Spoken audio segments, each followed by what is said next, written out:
Okay, it's 7 o'clock. The first item on our agenda this evening is public hearing for ordinance number 379 relative to the meth house cleanup. So I'd call a public hearing to order on this ordinance and ask if there's anyone here to speak for or against this. Hearing no one, I'll close the, declare that public hearing adjourned and closed. And I'll call a regular meeting of the Buckhannon City Council to order. Ask if you would join me for a moment of silent meditation prayer.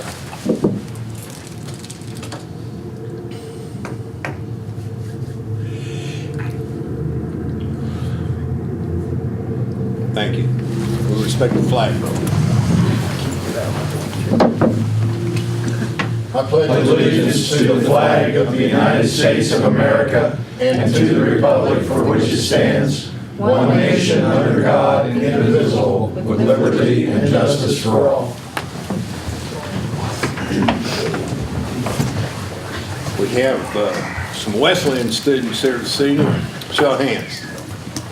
Yeah, okay. And we've got a tradition here. We ask that you stand up, face the camera, tell us your name, where you're from, what your major is, please. Andrew Spate from Belle Vernon, Pennsylvania, secondary education and history major. I'm Josiah Lawless. I'm from Philippi, West Virginia, and I'm a criminal justice major. I'm Felicia Goldeisen from Maysville, West Virginia, and I'm a accounting major. I'm Chelsea Elbin from Valley Bend, West Virginia, and I'm a marketing and management major. Welcome. And our next guests are Greg Isaacs and Barry Pritz. You've got something you're wanting us to do. Greg Isaacs, Cruz and Associates. John Stump apologizes he could not make it tonight. Got an inducement resolution in your packet that considers a couple projects that Barry can describe at the school. Two, actually authorizing three very small bond issues. One bond issue with 3 series. One is for a HVAC project. The second one is for an energy savings project. And the third one is to cover some higher cost issues. Just asking for your permission to issue some bonds through the city. Once again, it would use a portion of your bank qualification, your 10-man allocation that you get every calendar year. We're expecting probably 2.4 million or less. The authorization there is for no more than 2.75. That's about it. And I'll let Barry describe what the college is doing. Well, we intend to, on the first one, the $1 million one is to do some renovations to Doney Hall. Doney Hall's been closed down for about a couple years now. And if you think about the expectations that students have when they come to our school, one of the main things is they have to have good residential living. And you know, we've been doing a considerable amount of renovation and new building construction with Doney Hall not long ago. Students have expectations. One of them is air conditioning, and these old buildings, although sometimes it's difficult to make it happen from a construction renovation standpoint, that's what we want to do, mostly with Doney Hall. The hall itself is set up so that we can have single space housing, so individuals can have personal rooms. We have air conditioning throughout the building, a number of other areas, the whole building. And we're also going to try to upgrade bathroom areas and do some cosmetic kind of things, stairwells and that sort of thing. But that's what the first one's about. The second one really is an energy savings project, a guaranteed savings program. Energy efficiency is a big thing, especially with light bulbs. And this one has to do with replacing all the light bulbs and ballasts on our entire campus, internal and out and exterior. And on top of that, we're also going to put a swimming pool cover on our swimming pool and do some upgrades to the swimming pool. It's all about energy efficiency, guaranteed savings program. That pays for itself. And as far as payment back in terms of the bond for the residence hall, there's going to be a premium, obviously, from being a regular housing space to a more premium space. And that alone, that incremental difference, will make up the difference in the revenue. So it's pretty good, pretty tight thing. I know you have all worked with us on this before, served as a vehicle for it. And so it's pretty plain and simple. What's the third bond for? I'm sorry? The third bond? third bond. Three bond? Third series. The third series, because this is considered a private activity bond, there's a 2% cost of issuance limit. You cannot issue over 2% of the par amount of the bonds to cover costs of issuance. And cost of issuance can include the underwriter's discount and all the lawyers and any other expenses that are related to the bond issue. And there's a taxable tail, a small piece that will cover any amount over that 2%. IRS won't let you borrow tax-exempt money over and above that 2% for cost of issuance purposes for private activity. It's been common on, I believe, all of our previous bond issues. We've had a small taxable tail, $30,000, $40,000, or $50,000 worth. And it amortizes, it's done in the first year. It's a taxable piece that's paid off in the first year. What's the repayment term on the bonds? One of the series is 10 years and the other is 15. Right. The dorm is 15 and the energy program's actually 10 years. What's your rates? We won't know the exact rate until the time when it's going to happen, but we, by the resolutions, we're anticipating it to be favorable, less than 5%. One moment. Because pretty much on a daily basis it changes, and we've got some recent information. The 10 years, it's all in the 4% range. Kenny, I think it's important that the residents understand that the citizens of the city, we don't have any exposure at all, and we're simply acting as a conduit for the college. We do the same thing with the hospital and so forth. So, Any questions or comments? Then I would entertain a motion that we adopt resolution 2014-03 of the Council of City of Buckhannon. so move. Motion made and seconded. Further discussion? Not all in favor will answer to the roll. Yeah, we'll need a roll call. Jay David, Yes. Tom O'Neill, Yes. Ron Pugh, Yes. John Waltz. Yes. Pam Kapari, Yes. myself, yes. Mayor Davison, Yes, passes unanimously. and we have to sign this resolution as normal procedure. Gentlemen, thank you. Thank you. We'll see you. Anything else you need? Not today. We'll be coming after you soon. We work well together, thanks. You guys consider the fact that we're hardly ever unanimous on anything. Thanks a lot, folks. Appreciate it. Thank you. Okay, Have a good day. Safe trip back home. Department and board reports. Michael? Yes, I just passed out to you the second quarter revenues and expenditures in our kind of comparison sheet as we look at the previous year's second quarter, or again, second quarter or halfway point of the fiscal year. So what you're seeing on your page is just an overview of the expenditures and revenues per department and per classification as far as revenues are concerned. And that comparison at the end of the second quarter for 2012, which is last fiscal year, and 2013, which is the current fiscal year. When you're looking at those comparisons and you see those the first two columns, when you look at the variance, if the variance is in a positive as far as revenues are concerned, that means we're actually bringing in more revenue for that revenue classification. Overall, we've brought in to this point halfway through the fiscal year $1,917,278.73, which is actually up by about $102,691.81 from where we were at this point last year, which is good. The next several pages are just basically an expenditure breakdown and condensing of each of our lines and our departments within general fund. Overall, very last page of that, you can see that in for this year at the halfway point, we've actually spent $1,839,429.72, which is actually up $163,321.27 from the previous year in expenditures.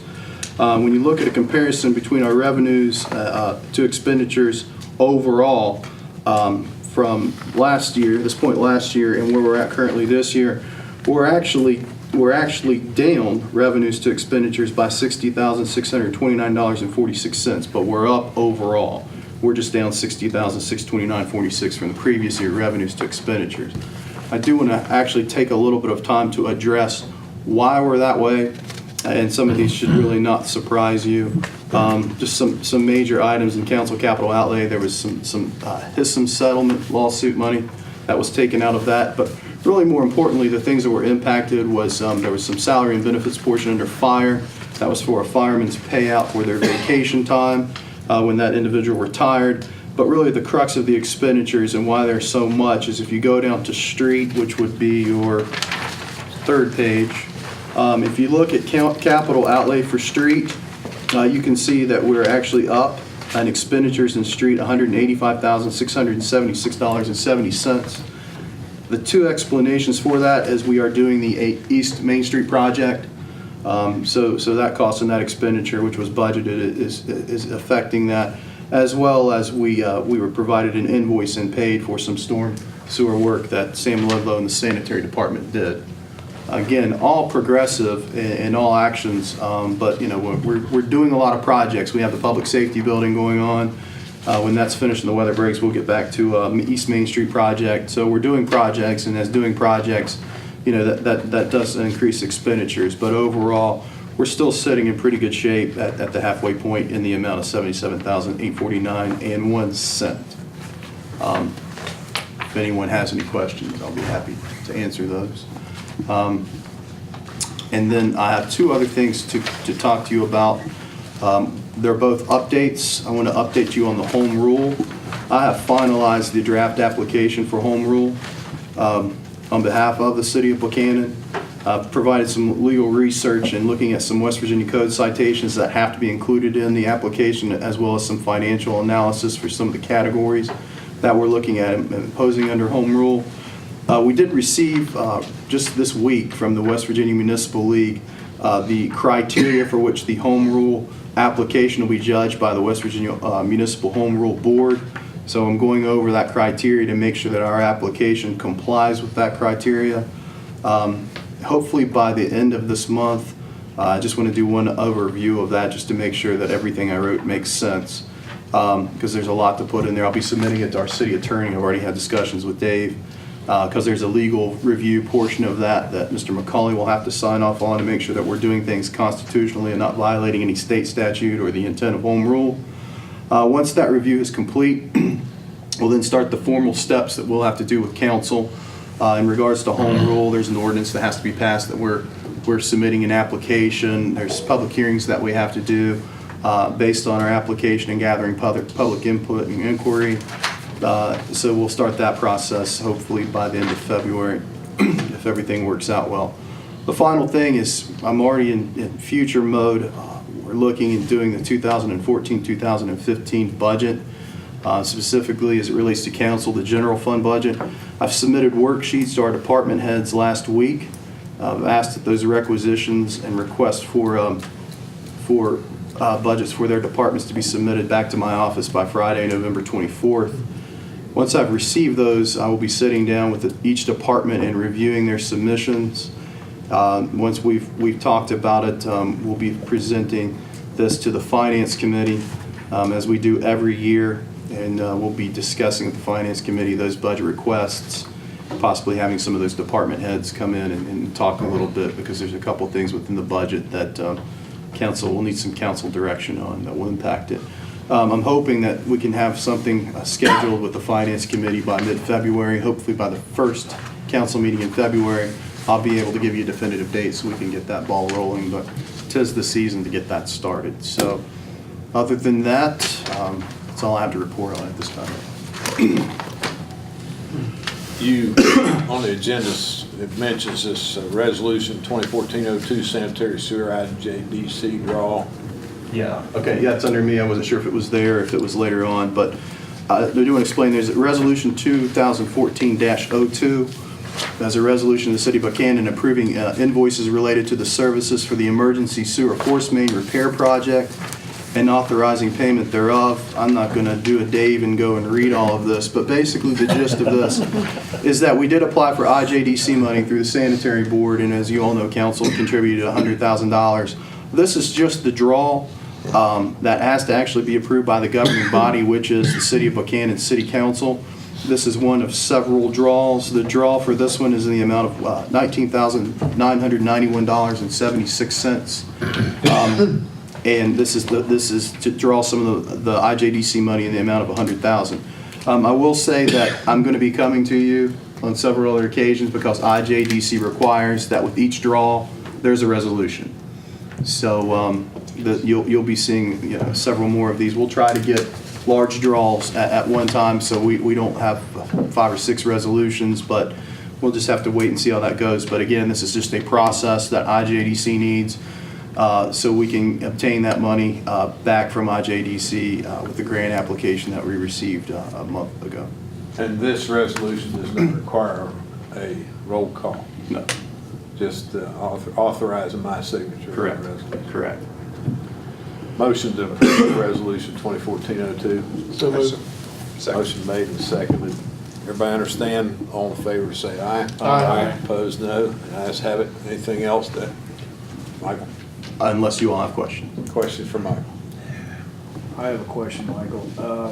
Actually, question and comment. Have you heard anything from our health carrier as far as what they're looking at for? No, and actually we've been talking about that internally in the office. Usually we start to get a slip, if you will, a little bit of an indication in February. I honestly, with what's going on with the new healthcare reforms, I'm not really quite sure. Usually you have a pretty good idea about that. Having a pulse on our employees, I haven't heard of too many claims, when employees talk, major claims. So I got to have the assumption that our claims should not hurt us unless, employees are not talking, which of course that's their privacy. Sure. But honestly, Dave, I do not know. Blue Cross and Blue Shield is the only provider certified in the state of West Virginia for this Obamacare. So I don't know how that's going to impact us.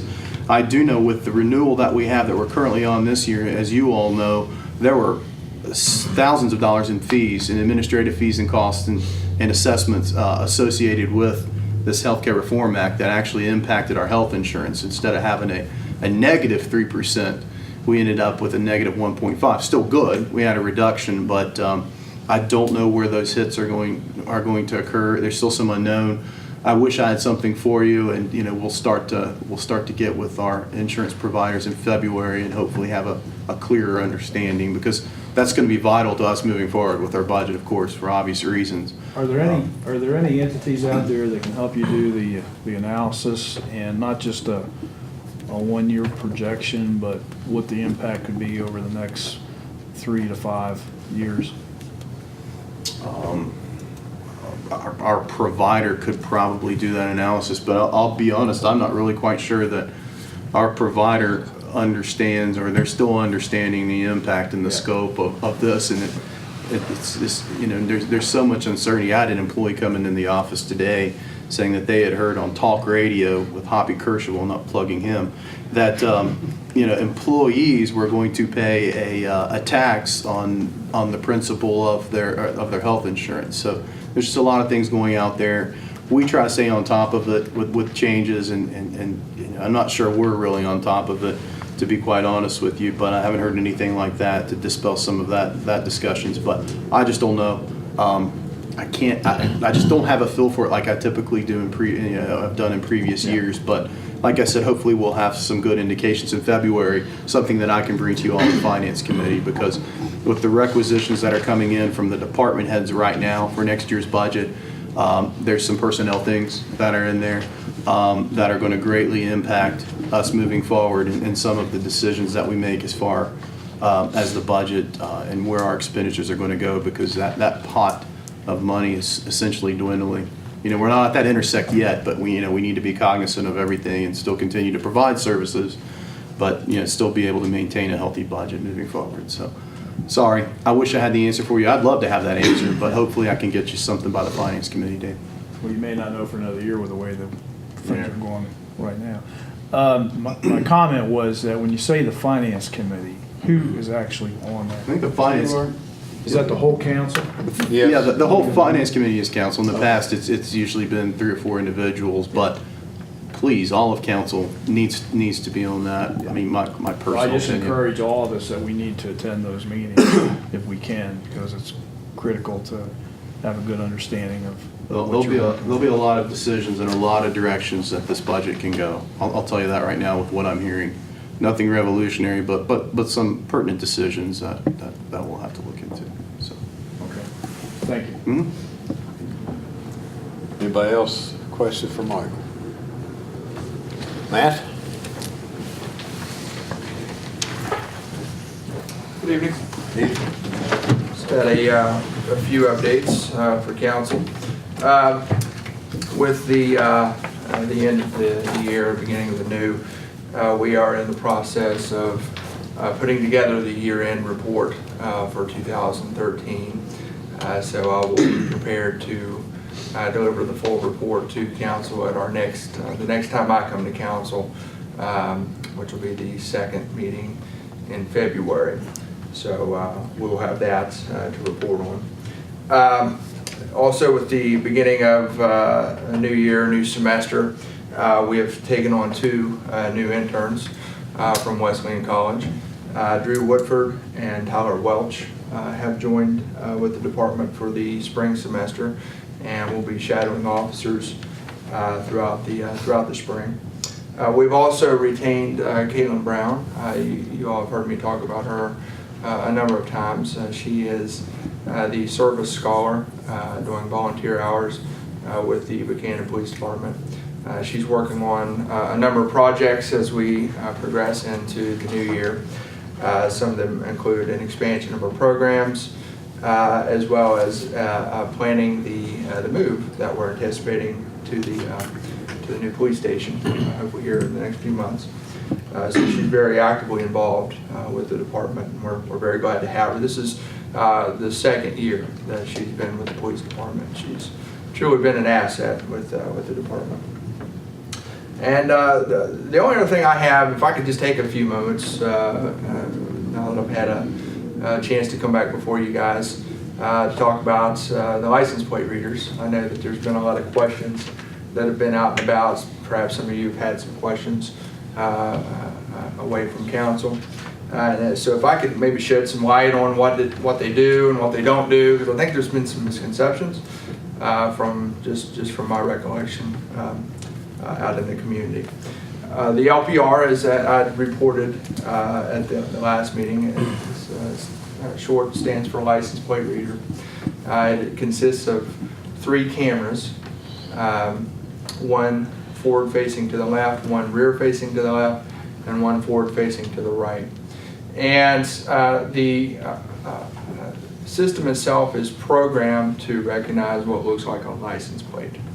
So it's not randomly going around taking pictures of everything. It's just programmed to recognize what would appear to be a license plate, a series of, or a sequence of numbers and or letters. And it's trained to, in terms of the measured height that the camera looks at, is trained to look at where a license plate would typically be, that level where a license plate would typically be. When it recognizes what it's programmed to see, that is a sequence of letters or numbers commonly associated with a license plate, it takes a picture or a scan, if you will, and it transfers those letters or numbers into a digital signature. So really, truly, it's doing nothing more than what the human eye would do in a public area or an area within public view. Only obviously it's a machine, it's doing it a lot quicker and a lot more efficiently. So it's seeing a license plate, and it's transferring that into a digital signature. And then it's taking that series of letters or numbers and it's comparing it to a list of letters or numbers, license plates, that are kept for a variety of reasons. Commonly among those, or what most people associate, are stolen vehicles.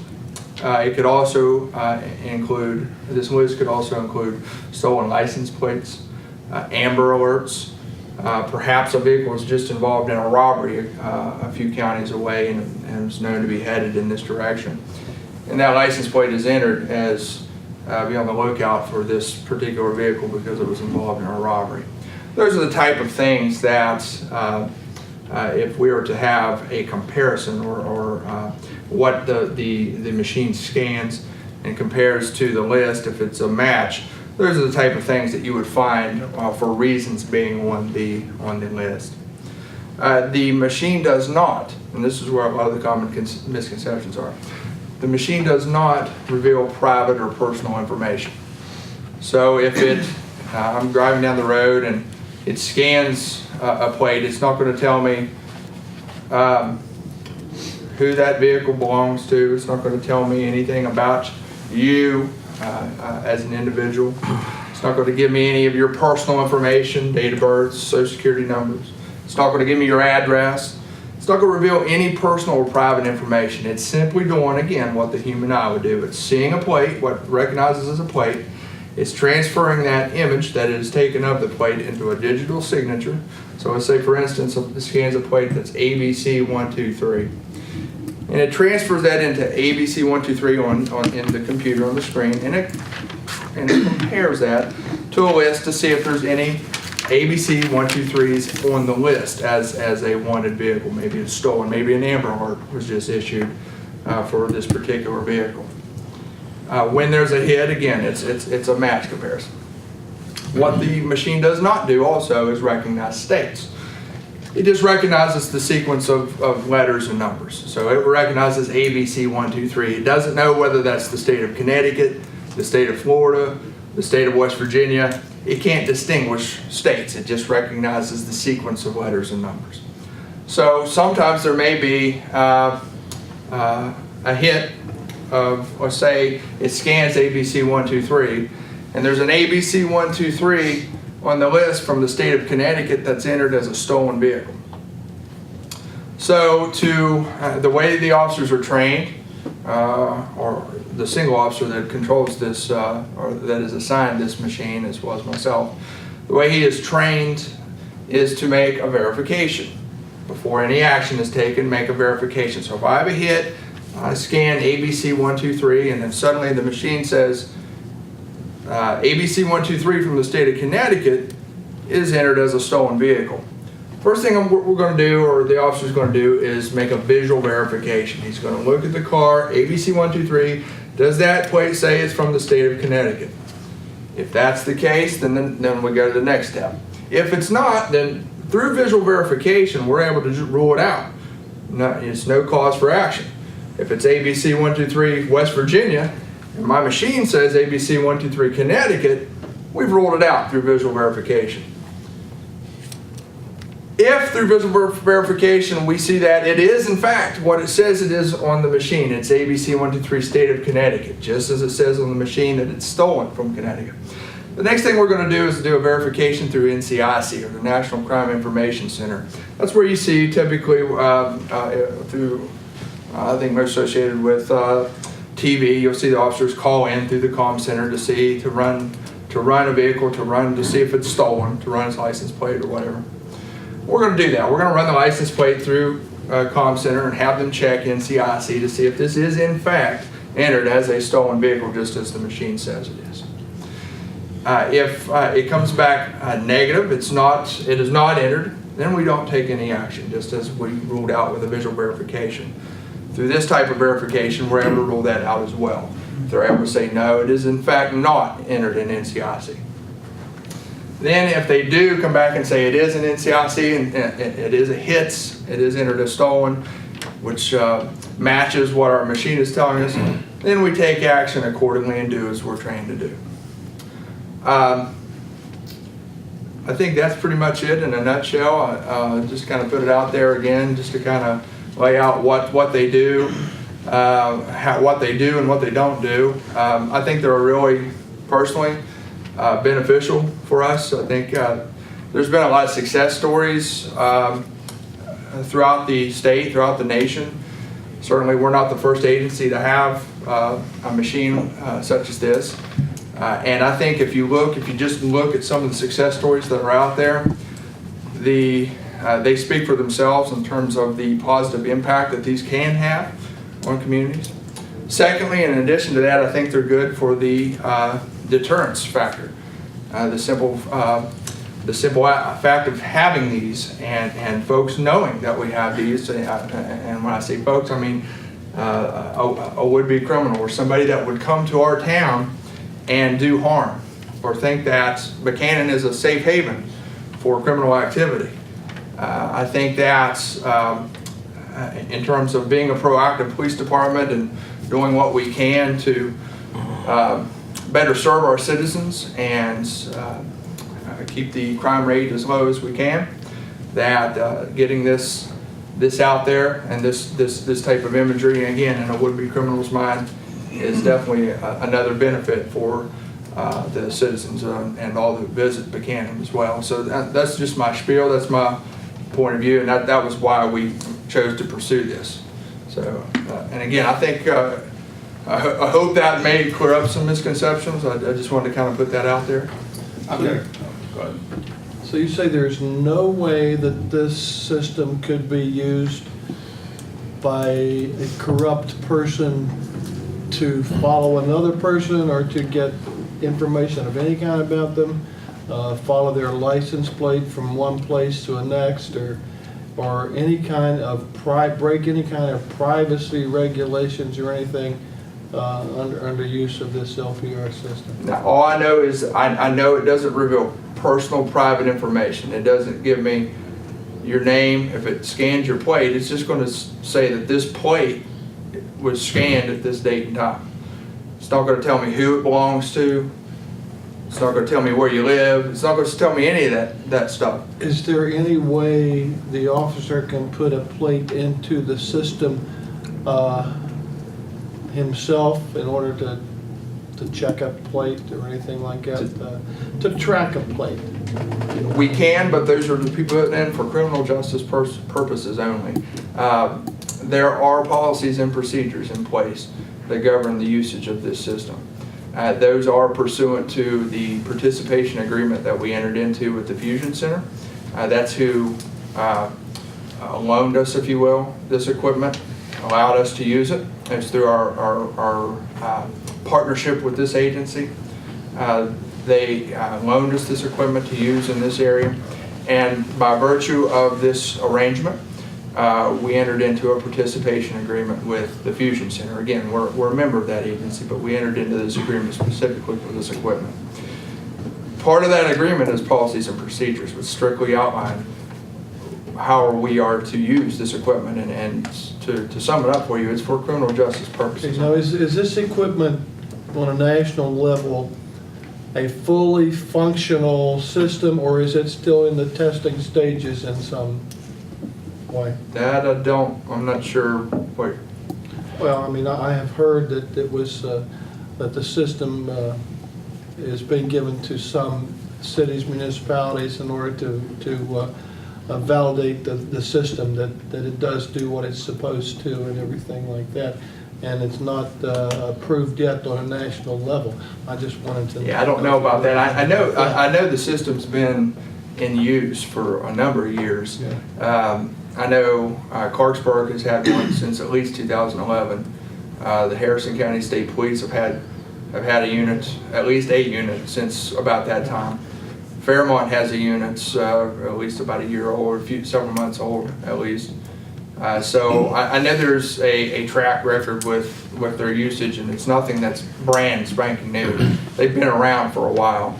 Well, I can understand, and I'm not down on equipment. I think it's a great system, but it's things that I have heard. Now I'm just bringing up these points. Sure. Now I've lost my thought there.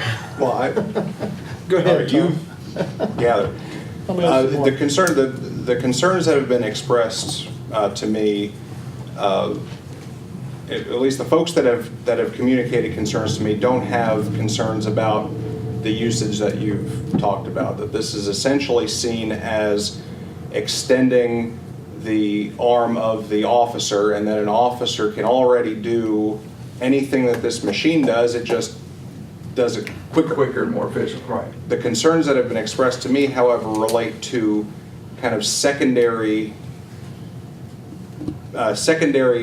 potential in this system. And there are things that specifically you alluded to in our meeting in December, the December 19th council meeting, where individual plates that are scanned, when that scan takes place, there is a record kept of that scan together that is flagged with a GPS identifier, so that a person can then go through a database and say, this license plate was scanned by this vehicle on such and such a date at such and such a place after the fact. The system that has been installed on the city cruiser, is it capable of that application?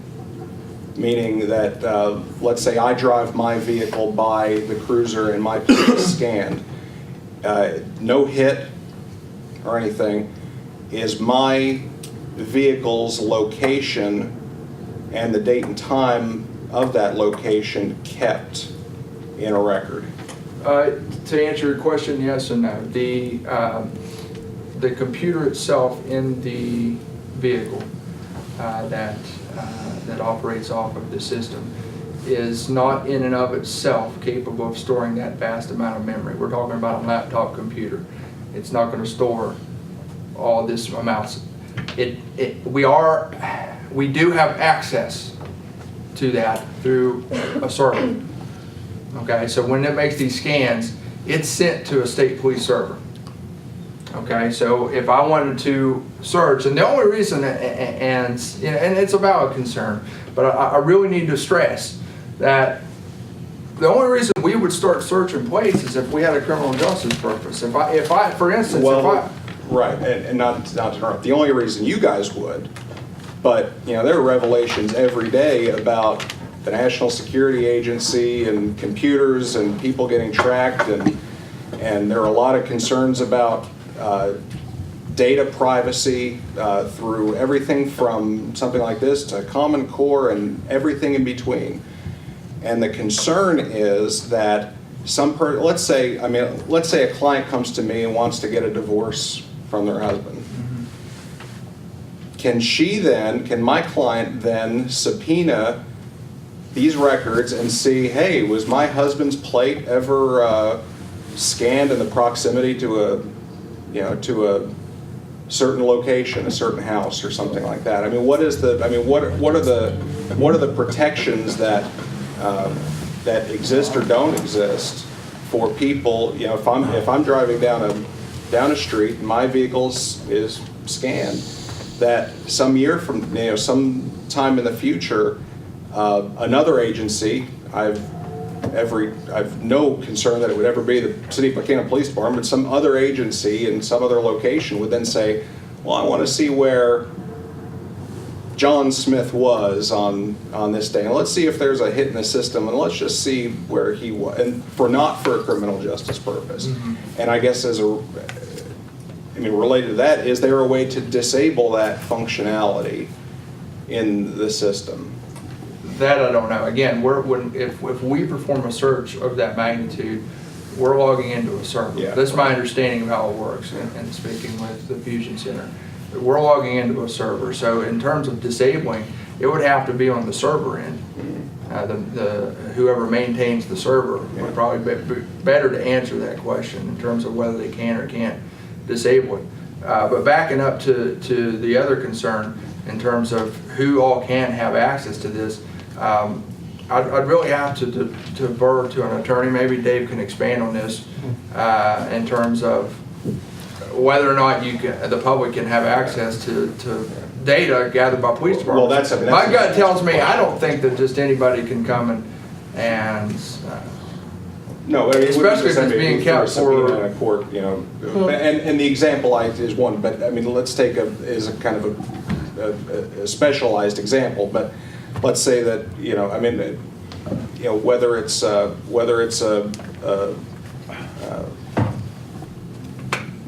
an unauthorized use by someone with the ability to search. Right. The issue is, can somebody use this system to track my or any person's movements over time. And that's where the concern is. And I don't know, my response has been, well, I don't know that we're really in a position to address that concern. I mean, the position that we have is we either have the system or we don't. Right.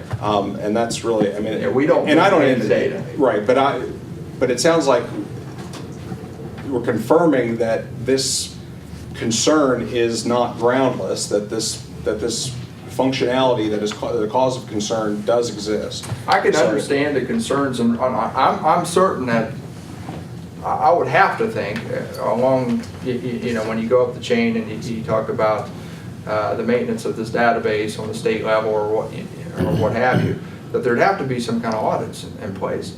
And I say that akin to what would stop an officer from abusing NCIC or running DMV records on people through the comm center. I could run if I wanted to, but I'm not going to do that because there's audits and it comes back as an improper use of the system. So we're to use it for criminal justice purposes, whether it be the LPR system, whether it be NCIC, whether it be DMV records. Yeah. So I'm speaking from my knowledge on the latter two, the DMV records and the NCIC, that there are audits on that end to make sure that it is being used properly, and we know that. And again, we're bound to this policy that states that the LPR is to be used for criminal justice purposes. So I would have to think, by virtue of that policy, that there would have to be some type of measure along the way to make sure that it is in fact being used. Is it properly? Did our city attorney review the LPR policy? Yes, sir, he did. Can we get a copy of that and the participation agreement? Yeah. I assume the LPR policy is part of it. I think those were made part of the council packet a while back, if I'm not mistaken. But it was sort of a done deal at that point, wasn't it, Dave? No, it wasn't. The device hadn't been installed in the cruiser yet. That was part of the document that was approved, was to allow that to happen. Then we as a council were remiss in not pursuing the conversation like we're doing tonight. I also don't remember anything during council where this was brought up until Chief Gregory announced it to us. I mean, if it happened before. Yeah, no, I didn't bring anything to council because I again, like some of the other equipment we instituted with the police department, I made the decision that this was for the benefit of the police department and our endeavor to be an effective police department. So I instituted this. But we can't get copies of that. You can, yeah. Well, I think the issue. We'll just get a copy in everybody's box. The issue to me is we don't want to micromanage every single manager or supervisor we have, but I think we all have to be sensitive that there are some issues that really need to be brought before council, because we're going to get a lot of blowback if we're not fully aware of what the ramifications are. I just have one question, Matt.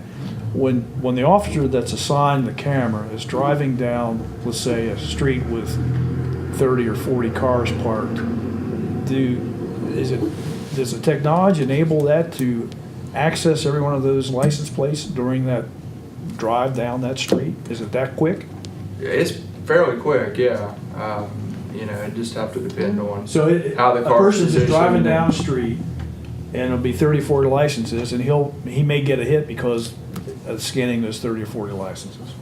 Again, perhaps, just depending on how the car's parked, and, the legibility of the plate, a lot of factors that weigh in. But yeah, it's a machine. I mean, that's a very phenomenal technology. Isn't it being used on the interstates too? It's being used on, my understanding, it is, and you can rest assured that it's in every major city. Yeah.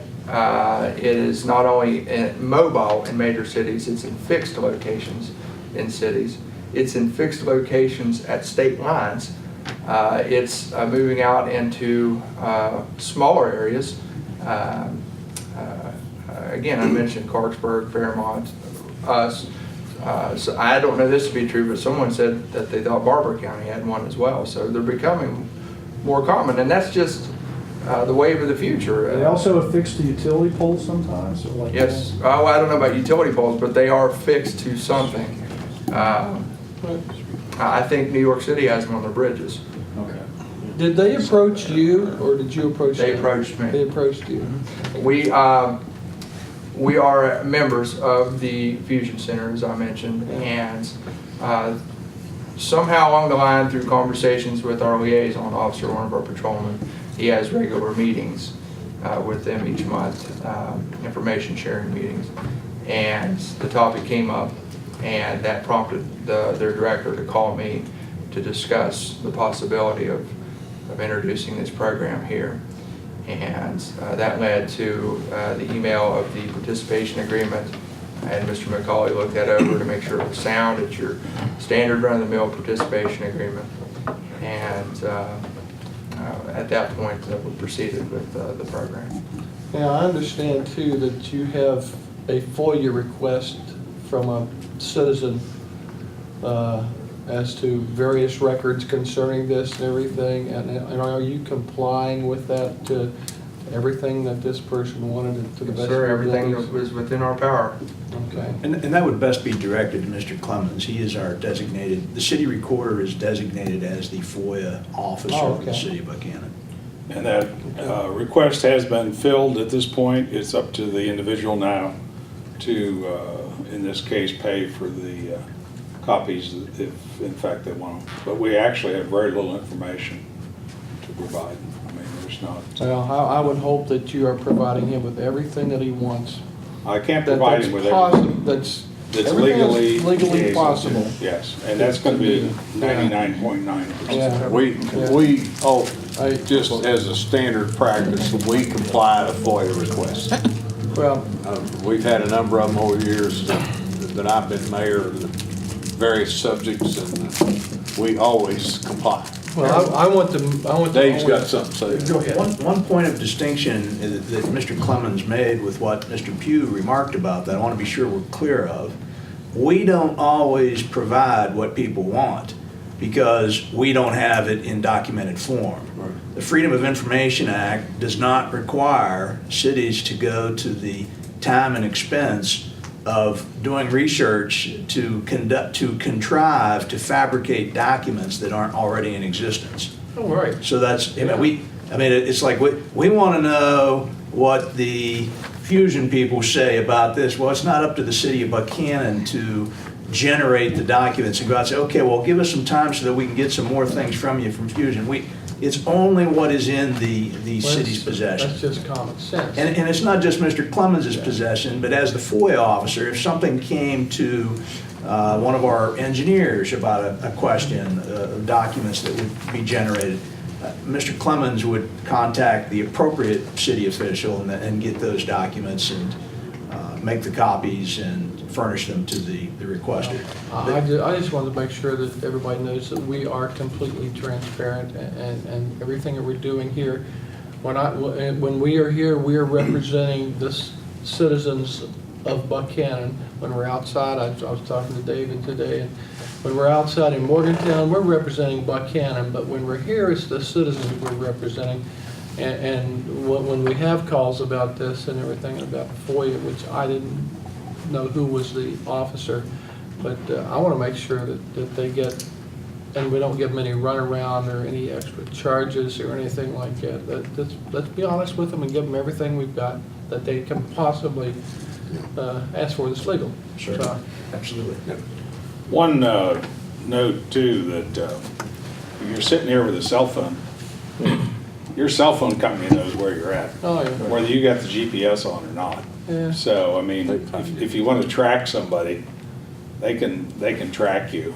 I'd be a little more concerned about the cell phone company having access to those records than I would the police officer. Yeah, when I was 40 years ago, I'd have worried about where I was, but not anymore. I don't have a license or a cell phone.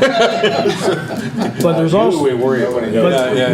also a lot of governmental agencies that make good use of shredders too.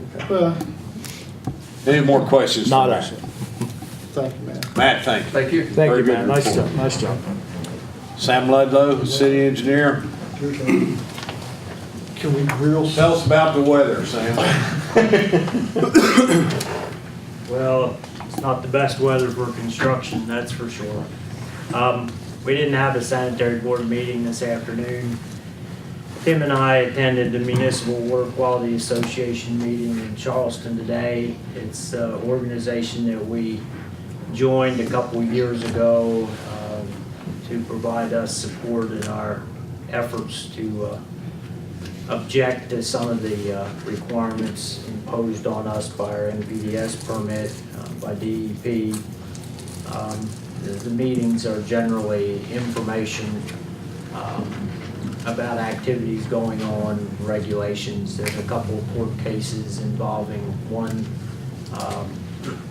Bridgeport relative to a sewer backup that they talked about, and another one relative to some shared lateral responsibilities in Charleston that are certainly of interest to us, but that's just kind of the nature of the discussion. That we share information about what each system is encountering, and the staff of the association is actually a law firm, the law firm that represented us in our objection to our appeal to the NPDS permit, and an attorney from that law firm is the one that presents the information, and he's very knowledgeable about wastewater issues, and it's always interesting to hear what he has to offer. The resolution tonight about the Brook Street pump station project, we also had to submit an application for a permit from the health department before we can make a draw, and we prepared that last week and submitted it. We had prepared what was identified as a preliminary engineering report, which was pretty thorough in terms of how the proposed system would be put together. But we needed to upgrade that a little bit, and we essentially repeated a lot of the information in a formal submission to a different department. We also had an inspection today. It was a DEP inspection on behalf of the IJDC relative to this project. So they're watching the work and they're watching the finances. I was not here today. Buck Samples handled the inspection, and I talked to him this afternoon, and they were pretty friendly, and they really didn't have any issues with what we were doing. Another point of interest, we completed the bore across Little Sand Run Road and Burton Phillips sewer extension, and that's been kind of hanging fire since we had the sewer failure issue in October. It was a major concern. We didn't have a whole lot of tolerance in the bore, and bores are always very uncertain. You hit something and the casing can deflect and you don't come out where you wanted to, and you can spend a lot of money for no result. But it appears that it was successful, and we continue to make some progress on the plant drainage pump station that we're working on at the plant. So that's just some updates on activities that are ongoing. Of course, none of that was a matter of discussion at the board meeting, which will occur next week. Any questions for Sam? Thank you, Sam. I've been meaning to catch up with something here. Had a Wesleyan College student stand up and face the camera and give us their name and their major, and I think we've got a latecomer back here. So if you'll stand up, young man, and face this camera, tell us what your name is, where you're from, what your major is. I'm Derek Stevens from Detroit, Michigan, and I'm a business major, business administration major. Good to have you. Thank you. Tom or Kel? Kel. Okay. Just want to report on some of the activities that we've been into as far as, for the most part, it's been routine. Next month will be a little bit more busier as far as after the freeze-ups. I can tell you, give you a more accurate count, but on water leaks, we actually had 3 in the month of December. We had 1 on Meadow Street, which actually was a call out after hours. That was, I think 4 of us worked that one. We had 1 on Franklin Street and 1 at Split Rail Yard. The 1 on Franklin Street was a unique one because, as you know, we try to monitor our water loss. And the street department was actually digging into a drain down there, and they reported they seen some water. So we went down there and we found the old service that we didn't even know was there was actually leaking into the drain. So it allowed us to take care of the leak, add it to our water loss, and cure a problem for them as well as us. We, of course, continue to reduce services. Some of the other things we looked at doing in this type of weather is maintenance equipment and stuff whenever it's too bad to be out or too cold, or we're not addressing freeze-ups or leaks. So we've been trying to make some equipment. We've been trying to straighten up some of our tank site roads and our booster stations, taking care of those. We do have all the radio read meters in on the Clarksburg Road. That sounds like a big item, but it's not really, because like Michael and I talked, a lot of the new areas we're trying to put radio reads in, like Northridge. All that's radio read. You go to Lowe's, Microtel, and Hodgesville PSD. That area there is all radio read. So, you know, a little bit of the time eventually we'll get it. As far as the plant goes, it's just mostly routine. So that's about all I have. Questions for Kelly? Thank you, Kelly. Rich? Just 3 items briefly. One is to remind folks that the election registrations or applications for candidates for the 2 council seats and my seat, the city recorder seat, are open and available at City Hall. You can apply in person through Friday, January 24th, or by mail. Has to be postmarked no later than midnight Saturday night, January 25th. Beyond those dates, it's the election candidates then are closed. We had some folks here last time that were concerned about a trailer located at the corner of Ritchie and Tucker Streets. I had a couple of conversations, one right after that meeting and one just, I was out of town for a couple of days this week, but another one on Tuesday. Since the unit's still parked on the lot, the residents are still concerned, upset. I don't blame them. So consideration here is to issue to the property owner not only of the lot that they're parked on, but also the items that are there that need to be moved. Issue a warning citation under the requirements of the zoning code. You have a copy of it distributed this evening. I might ask Mr. Cawley if he would like to read that. I'd be glad to, Mr. Funds. Our zoning ordinance, Ordinance 244, provides that short of filing a formal complaint and arresting a person, that there's opportunity for a warning citation. We haven't utilized this a whole lot over the years, but we're hopeful that this will address the problem and get the response that we're requesting. It's captioned warning citation to Mr. Carly Tenney Elmore regarding trailer at southwestern corner of Tucker and Ritchie Streets, plus continued junk debris storage violations. Dear Mr. Tenney, I am writing to you at the direction of Buckhannon City Council concerning violations of city ordinances occurring upon your property located at the corner of Tucker and Ritchie Streets in our city and long zoned as R2, General Residential District A. Your recent storage of a mobile home upon this R2 lot for approaching a month now has drawn the attention and ire of several neighboring residents. City officials have been patient with you concerning the difficulty you encountered weeks ago while transporting this mobile home through town. I understand that actual problems resulted in your temporarily parking this mobile home upon your lot.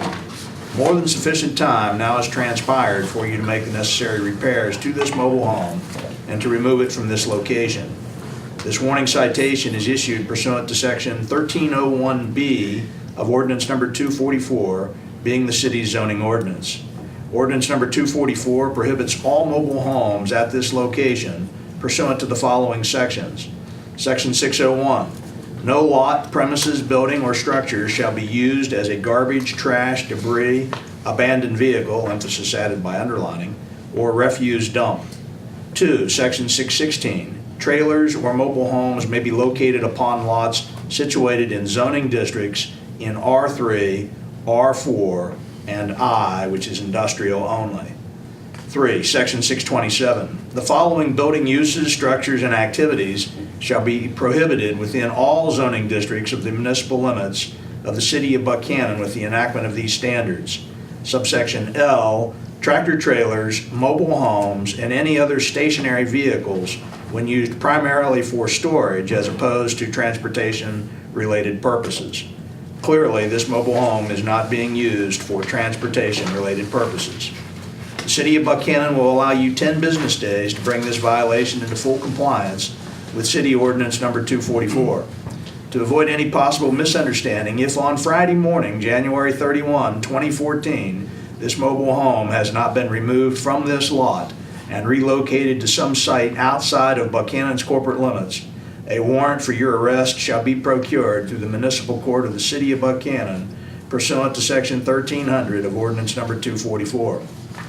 Section 1300 provides that, quote, any property owner, tenant, or lessee, contractor, mobile home transporter, or any other person, business entity, or corporation who violates, disobeys, omits, or refuses to comply in whole or in part with, resists enforcement of, or who assists in any way in violating any of the provisions of this zoning ordinance shall be guilty of a misdemeanor, and upon conviction thereof shall be fined not less than $10 nor more than $500 for each offense, and in the discretion of a court exercising proper jurisdiction, that is, the Municipal Court of the City of Buckhannon or the Circuit Court of Upshur County, West Virginia, may further be imprisoned for a period not exceeding 30 days, or may be fined and imprisoned for each offense.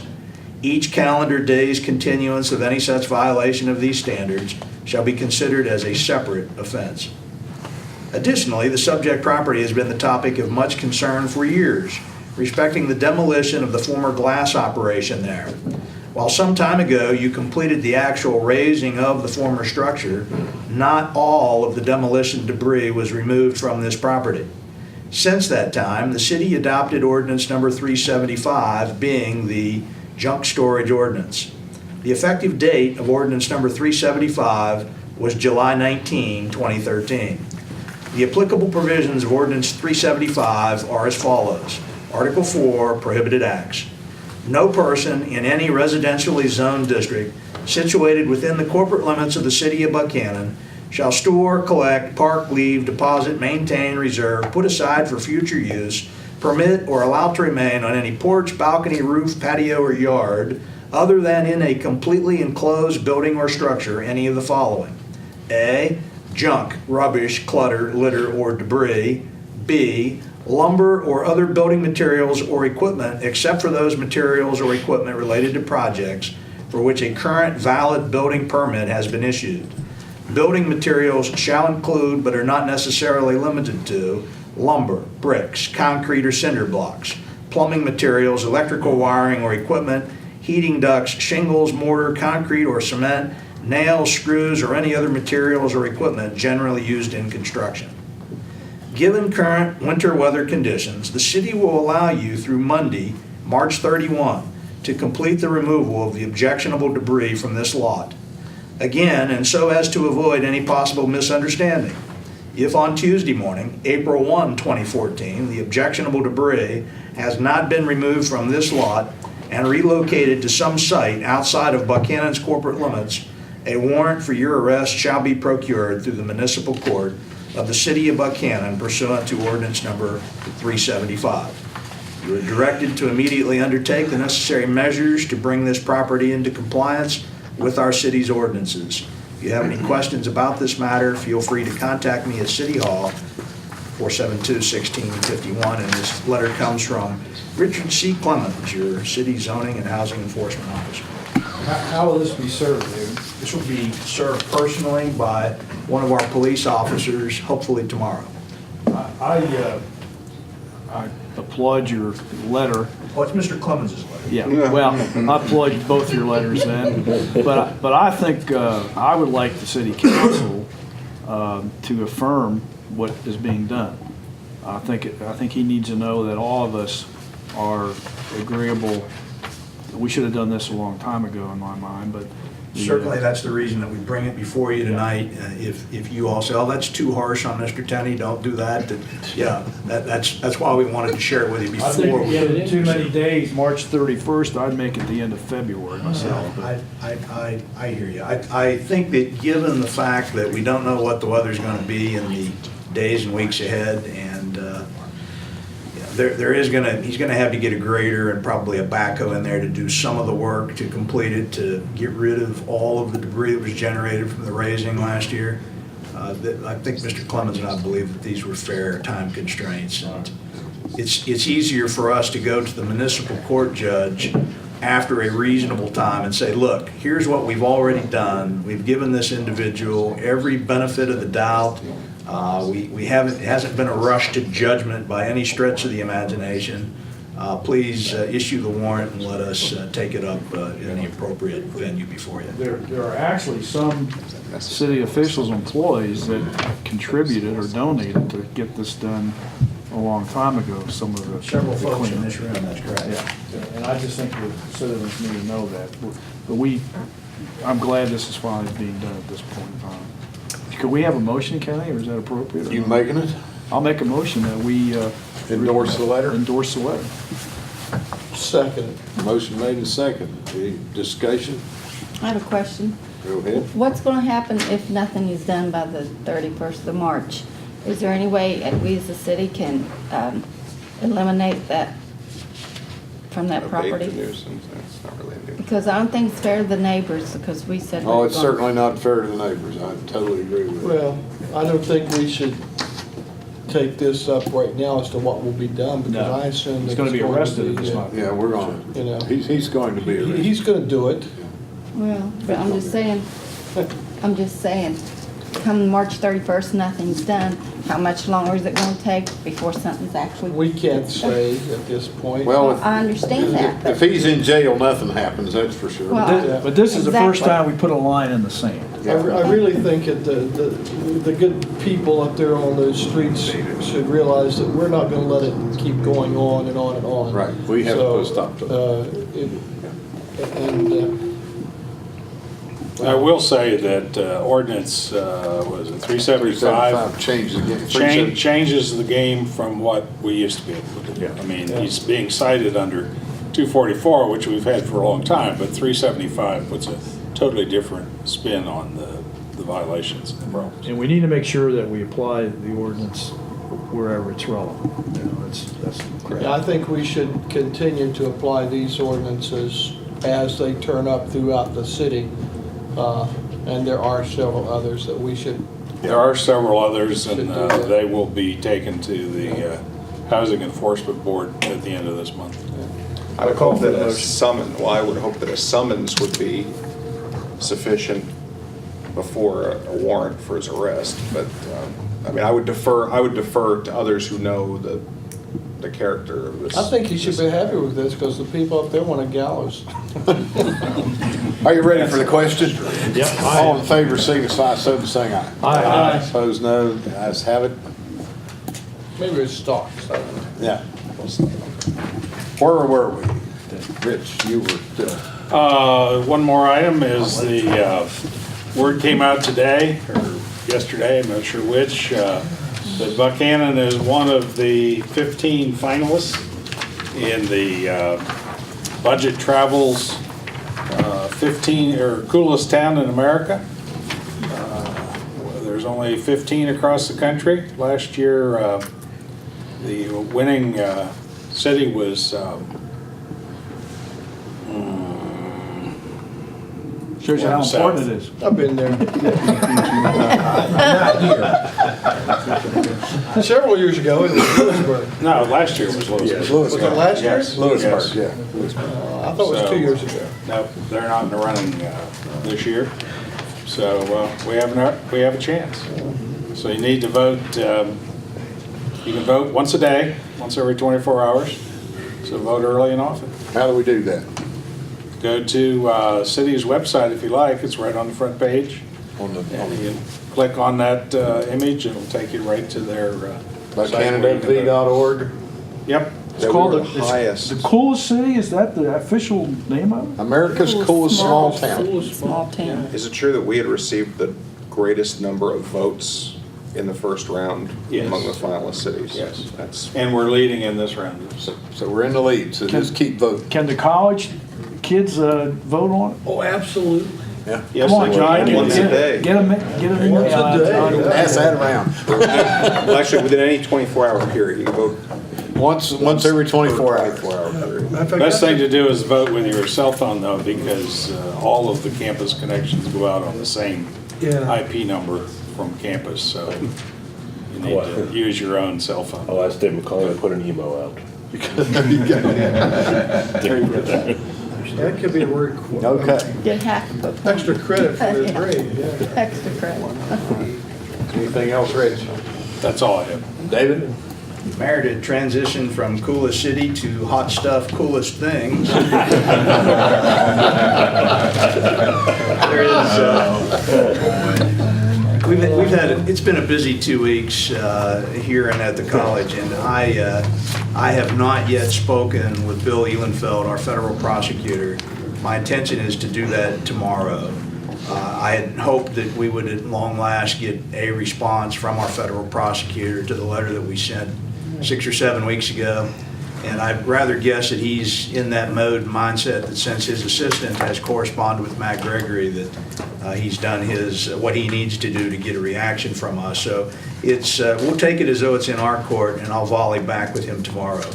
On the Sudden Lake front, there has been some additional information generated.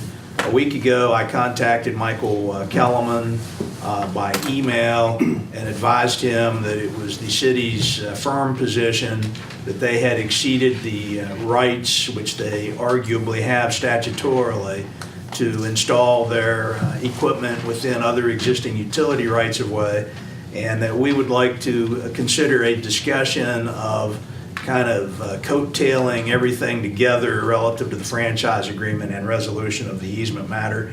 I have not yet heard back from Mr. Kellerman. A couple of days ago, Jay Holland and I spoke and met further about the matter.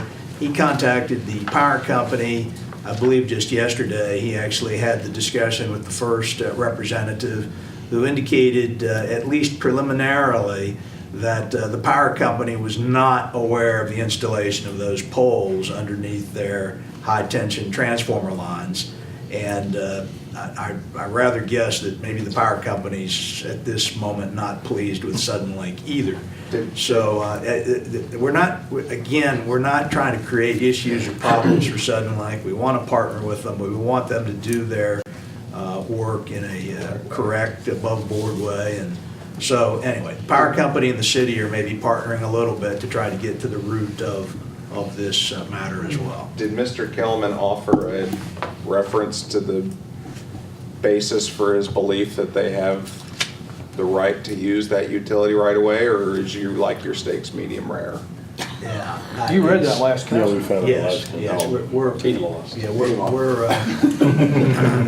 it's going to be a That's what I cheap, get for going to Disneyland. it's going to be a cheap steak, Mr. Evans. Yeah. But we'll see. It might gravitate to being a cheeseburger by tomorrow. We don't know. So there is some additional information. We're waiting to get it resolved. The annexation petition has been prepared for insurance auto auctions, and forwarding that to Mr. Michael Madden in Chicago. So there may be a resolution as early as the next meeting asking you to approve that incorporation of that 6 acres out there. working with the police department, and I have some information that I'll wait to share with you when we take up ordinance 379 concerning a workshop and forum that we're trying to plan, again, with our police department, putting this on probably sometime during the end of February or early March. So that's all I have, unless you have questions for me. Council. Questions for David? Okay, in your correspondence, you had a notice of public hearing for ordinance 379, which was held. Request by Megan O'Neill to be named to the Stockard Board.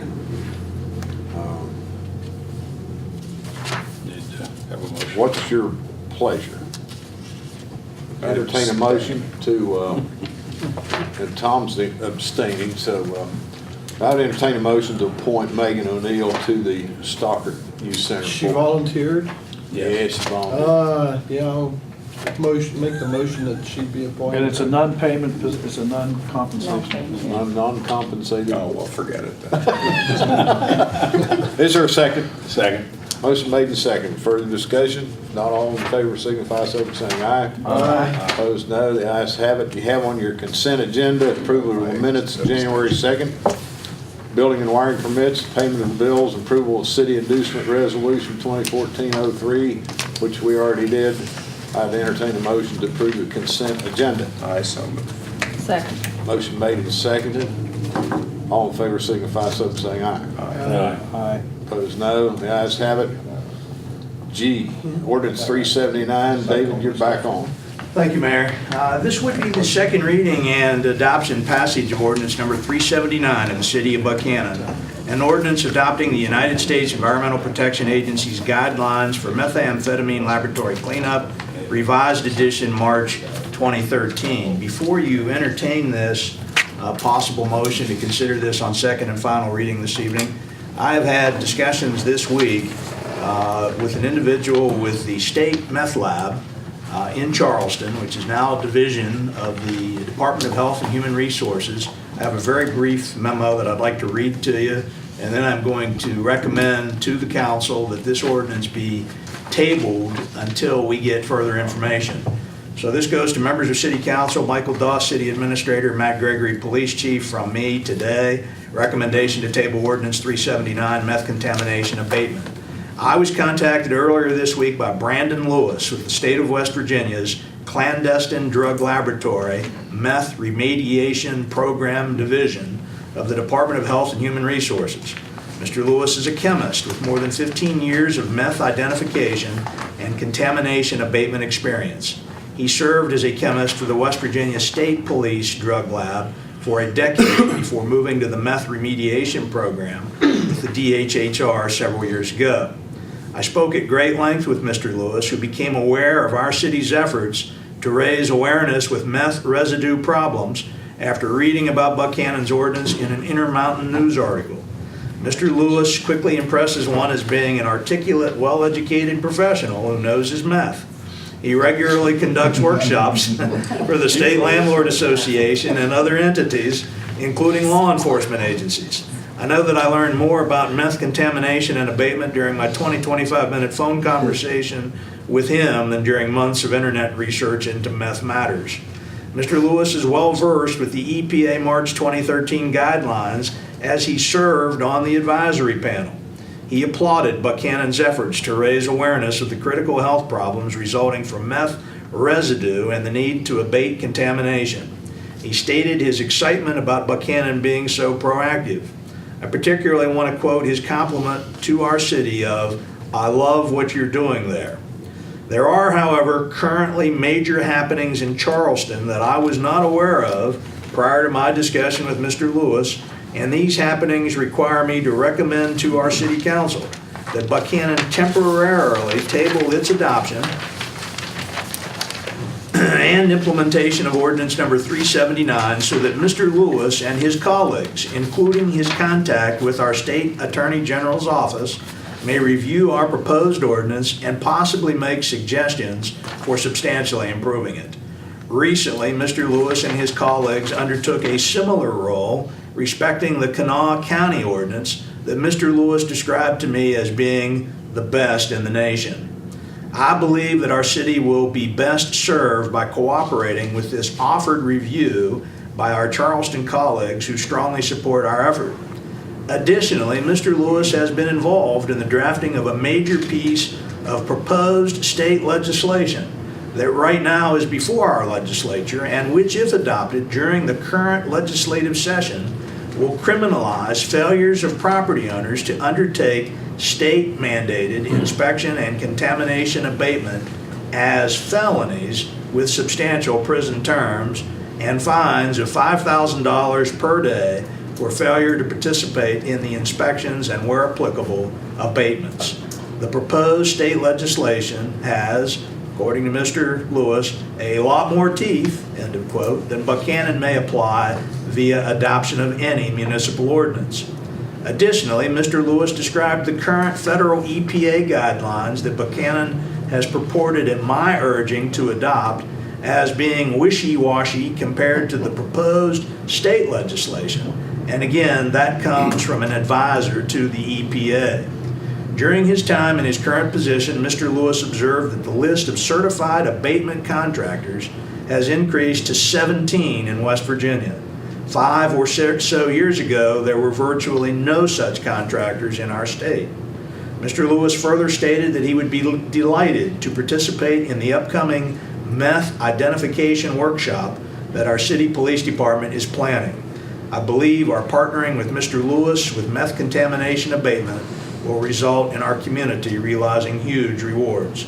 I hope this memorandum helps everyone to better understand where we are insofar as our city's best efforts to raise meth contamination awareness and ultimately enact a law that will best protect our city and its residents. So you have it on the table. You could pass it tonight. It's not illegal to pass it tonight.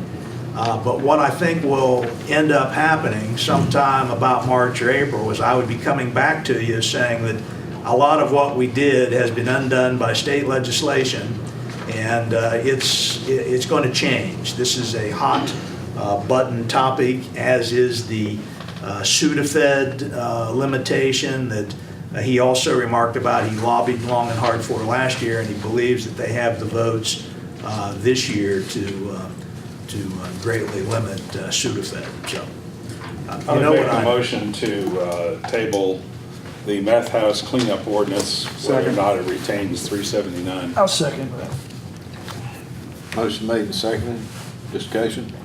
All in favor signify so by saying aye. Aye. Opposed, no. Ayes have it. David, thank you. Yes, sir. Katie, thank you.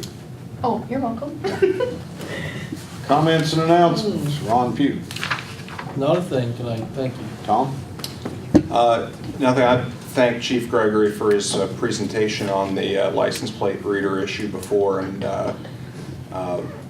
hope that can help, clear the air. I think the city and all of it. I mean, I think everybody in our country, we're in a real tough boat between choosing to embrace technologies that can aid in law enforcement versus those that could threaten civil liberties. And while I some of the functionalities, those secondary functionalities that we were talking about, keeping a record of where and when a particular license plate was in a particular location for ever, it offends me, I think, at a certain level.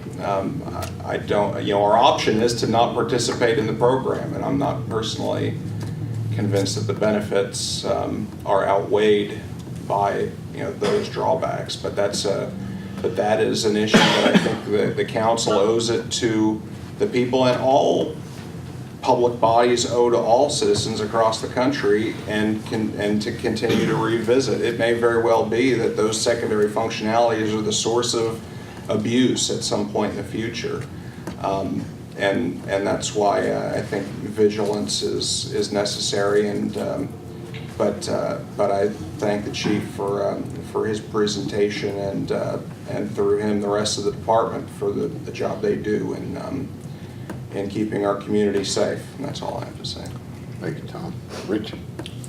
We all are aware of what happened in Charleston this past week or so, and with our water department folks here, I want to say I think they do a very fine job of testing and continually monitoring the quality of the Buckhannon water. We'll also note that there is an organization in the area, Buckhannon River Watershed Association, that actively seeks to assure or try and best they can to assure that we have a good quality source of water. It's absolutely essential for commerce and for our own lives and those of farm animals and pets and so on, that we have a clean, pure supply of water available. And I applaud those folks. The city's part of that organization. Always has been from its inception, and I just think it's a good time to reflect upon how valuable that resource really is to us. And it's the city that provides that service for about 85% of the county and parts of surrounding counties. Is it appropriate to ask a question? Sure. On that. I understand that this same chemical is used up at Sago, and folks that live up there, obviously outside the city limits, but have concerns about the potential for something like this happening there. Has there been any conversation with Wolf Run about whether or not some of this chemical is stored at that location, and if it is, have there been inspections of their containment, or is this something that we should probably look into? As part of the, to answer your question directly, I'm not aware of any. But that's part of the concern of the Watershed Association, as West Virginia Warren and some of these other organizations that the city is involved with, is to make sure that those kinds of things happen. So I think this will cause intense scrutiny of not only that chemical, but chemical storage anywhere that would potentially affect the Buckhannon water supply. One of the real sources of criticism lately, today and yesterday, has been that the water company did not take a proper inventory of the things that were upstream of their main intake, and maybe that is something that the folks, if we can do a local inventory of what are some potential threats immediately upstream of our own intake, just so we can know what are the what-if scenarios that are within the universe of possibilities here for our system. Sure. I was going to point at you, Tom. Mr. O'Neill, that has been done. It was done in 2003. We prepared a source water protection plan, and then it was updated again in 2010. And I still feel a little uncomfortable with what's going on currently. So I'm in the process of reviewing those updates as well. So. Great, thank you very much. Whose responsibility is it to inspect these businesses like Freedom? I understand that they had not been inspected for 20 years down there as far as how good their tanks were or whatever they were. Well, they fell between a regulatory crack, and ordinarily, because the nature of the chemical, directly nobody, and that's the problem. But ordinarily DEP would. Well, and it was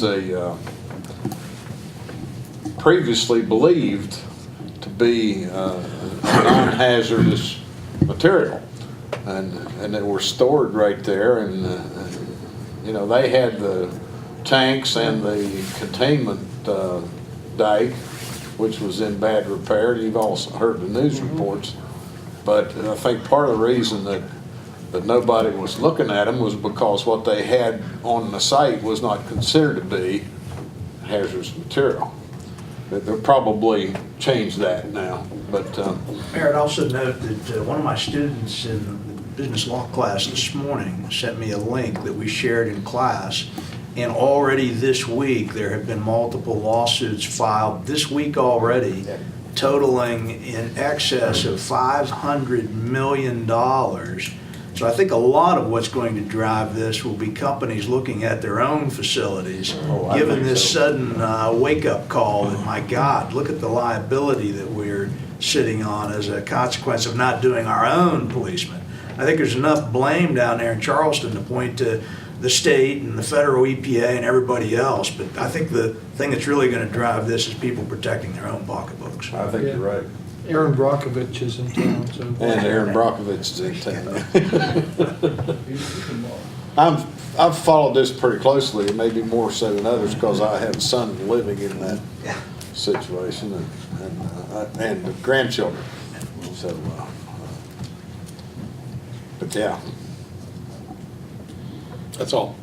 John? Yeah, a lot of my immediate family lives in Charleston, been through this, and Buckhannon resident, a lot of you probably know Buckhannon resident and professor at the college, Dr. Eric Wagner, wrote a tremendous essay that I thought was, it's not very political, but just very honest. It's about how he felt about his family going through this, and got picked up in some places. He was on CNN today for about 5 or 6 minutes, and nice to see Buckhannon's name on there and him representing our city and our state in particular very well. So, great. Well, I was very happy with his writings until I got to the last few paragraphs, and I was not impressed with the vulgarity that it was strongly worded. I was going to send it to my granddaughters to read because they're interested in that stuff, but I couldn't do that because it was strong. Yeah. Because strong, it was downright outrageous. He could, anybody can express themselves a lot better without using, the vulgarities that he did.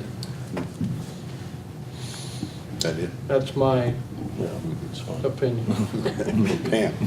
I just want to say I really appreciate our city workers, especially the ones who have to work out in the inclement weather. I had frozen water lines at first last week, and -8 degrees, called the city, and they were within 15 minutes, came to turn my water off. And you take for granted, you work inside, but these guys are out in all that kind of weather, and I really appreciate that. So, we have that. They do a good job. They do. do. Yes. David, you already said yours, or you No, got I haven't. I think we live in a society where vulgarity is going to be, we'll be doing that up here in about 4 or 5 years. I think it's I'm very concerned about, I think we live in a society where we're not civil to a lot of individuals, and we're very divisive, unfortunately, and we need to try to understand each other's viewpoints in a civil way. But when we talked about Mr. Tenney and the long time that it's taken to do what we need to do on Tucker and Ritchie Street, I've received several phone calls in the last 10 days, individuals, I won't identify them, but they live on Smithfield and College Avenue, that repeatedly have problems with people walking their dogs and allowing them to defecate in their yard.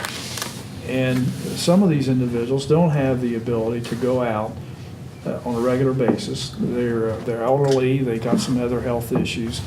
And I would ask people, we have ordinances. Pam years ago talked about we need a neighborhood watch.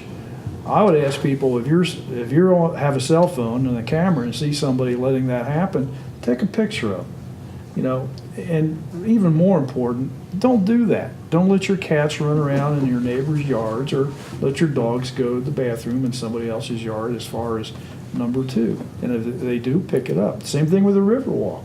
We just need to be more respecting people. I think that's really important. That's all I have to say. Thank you, Dave. Anybody else have anything?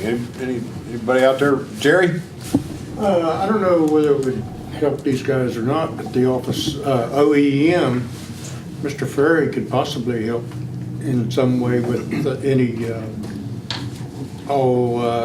chemicals or so forth that might be up to there. That I think he has a list of nearly everything that's in this part of the country. Tom, I think you work with Jim, do you not? We do, yeah. We have regular meetings that we discuss issues like that. We also have internally in our department watershed protection plan. Probably began back in 1997, 98. We went through the whole watershed, inventoried all the mine sites and all the chemicals and chemical treatment facilities.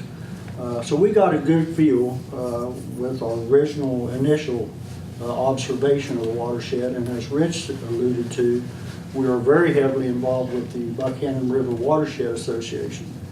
And we meet quarterly at the college with all the state agencies, DEP, DNR, Forestry, Oil and Gas, Department of Highways, Transportation, and they tell us what in that particular quarter is going on within our watershed that could be potential contaminant sources. So we're working, we're trying to improve what we have, and we think we're on top of it. Okay. Anybody else?